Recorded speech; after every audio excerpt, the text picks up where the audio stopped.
अब last 1 month बचा हुआ है, तो इसी की स्ट्रेटजी तो यही बनती है कि हम अब एनालाइज़ करना पड़ेगा कि हमारा जो कौन सा सब्जेक्ट वीक आ रहा है। तो वीक जो सब्जेक्ट है ना, उसमें हम टॉपिक चेक कर आइडेंटिफाई कर लेंगे कि कौन से टॉपिक में हमें ज़्यादा दिक्कत आती है। जैसे कि रीजनिंग में कोई कैलेंडर रह गया, क्लॉक रह गया, ठीक है, या फिर कोई नॉन वर्बल में रह गया, तो ये देखेंगे। दूसरा काम, जैसे कि अगर मैथ के अंदर कोई जैसे कि एडवांस वाला रह गया, तो थ्योरम वोरम रह गई जो हम बार बार गलत हो रहे हैं, जैसे क्वेश्चन हम देख नहीं पा रहे हैं, है ना, तो उनको रिवाइज़ करना है और फटाफट से वो कंप्लीट कर लेना है वो वाले चैप्टर्स। दूसरा काम क्या करना है कि रोज़ाना की रोज़ाना एक मॉक तो लगाना ही है, चाहे वो PYQ हो चाहे किसी कोचिंग का मॉक हो, वो तो लगाने ही लगाने हैं।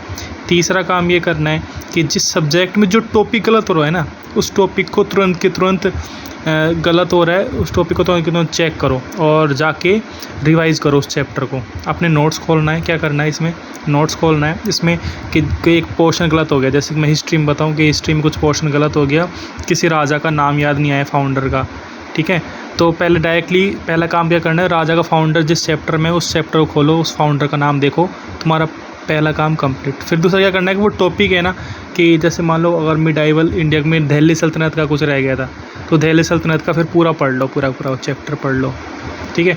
तो ऐसे करना है रिवीजन। अब इसमें एक चीज़ और रह जाती है कि सेक्शनल मॉक का क्या करना है। तो अब जैसे मॉक तो हम देंगी, तो उस टाइम पे जो सेक्शनल मॉक का पार्ट रहेगा ना, कि जिस सब्जेक्ट में हमारे कम आ रहे हैं, जैसे कि मैथ में कम आ रहे हैं, तो मैथ के सेक्शनल मॉक लगाने हैं, कम से कम 1 या 2 लगाने हैं, ठीक है। अगर फिर मैंने बता ही दिया, अगर टॉपिक वीक है तो फिर टॉपिक रीड करके फिर वापस से मॉक लगाएंगे। तो यही फाइनल स्ट्रेटजी है। और अभी काम ये करना है कि हमें 30 तारीख तक, मतलब कि अभी बच रहे हैं लगभग 22 दिन के लगभग बच रहे हैं अभी, तो 22 दिन की एक स्ट्रेटजी बनानी है, 3 वीक की स्ट्रेटजी।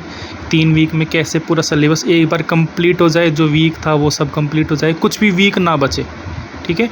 फिर लास्ट के 5-7 दिन बचेंगे, तो उसमें फिर मॉक सब अच्छा हो जाएगा।